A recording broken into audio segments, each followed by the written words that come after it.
We begin with the latest on Russia-Ukraine talks. US President Donald Trump said a possible agreement to end the Russia-Ukraine war is closer than before. His comments came after 2 days of high-level talks in Berlin involving the US, Europe and Ukraine. But even as leaders spoke of progress, major disagreements remained. Trump said he held long and positive talks with Ukraine's president and European leaders. He also said he had spoken several times with Russian President Vladimir Putin. The United States has offered to provide NATO-style security guarantees for Kyiv as US and European negotiators report progress in talks to end Russia's war in Ukraine.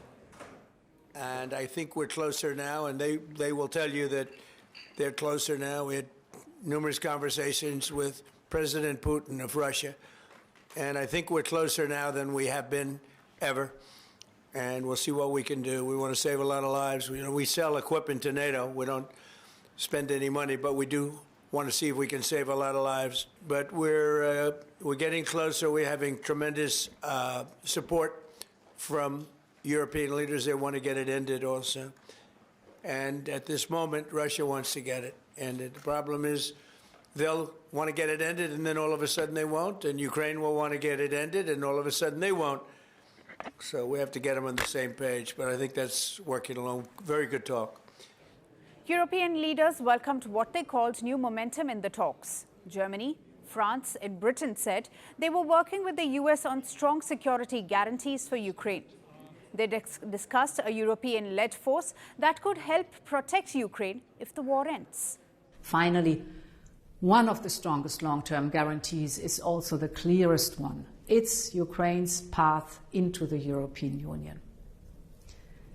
These security guarantees must be underpinned by firm principles. We will respect the decisions Ukraine makes for itself. Decisions on territories are for Ukraine to take, and Ukraine alone. Likewise, issues affecting the European Union and NATO will be discussed among the European Union and NATO members. In short, nothing about Ukraine without Ukraine. Ukraine said the talks were difficult, but equally useful.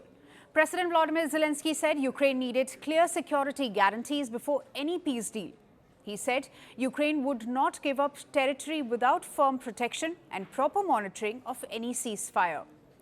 Meanwhile, the European Union approved new sanctions. The measures target companies and individuals linked to Russia. They are accused of helping Russia bypass Western limits on oil exports. I believe that the issue of territories is a painful one, because Russia wants what it wants, and we can't go any further because this is a long dialogue. We clearly understand what they want. Some may believe it, others may not. But we know with 100% certainty what they want. But of course, we need to find dialogue. And we will do everything to find clear answers to the questions of security guarantees, territories, and money as compensation for Ukraine. Russia said President Vladimir Putin remains open to peace talks. But the Kremlin warned it would not accept temporary pauses or unclear deals. Moscow has not yet agreed to the proposals discussed in Berlin. Territory remains the biggest disagreement. The US has pressed Ukraine to consider concessions in eastern regions. But Ukraine's President Volodymyr Zelensky earlier said the US had proposed a free economic zone in parts of the Donbas region. The proposal was linked to Ukraine pulling its forces out of Donbas region. But Russian forces wouldn't advance, essentially creating a demilitarized buffer zone. Zelensky called the idea impractical. Ukraine has consistently said it would not recognize occupied areas as Russian. European leaders said only Ukraine could decide on its land. Then on Monday, the Kremlin said Ukraine staying out of the US-led NATO alliance was a fundamental question in talks on a possible peace settlement.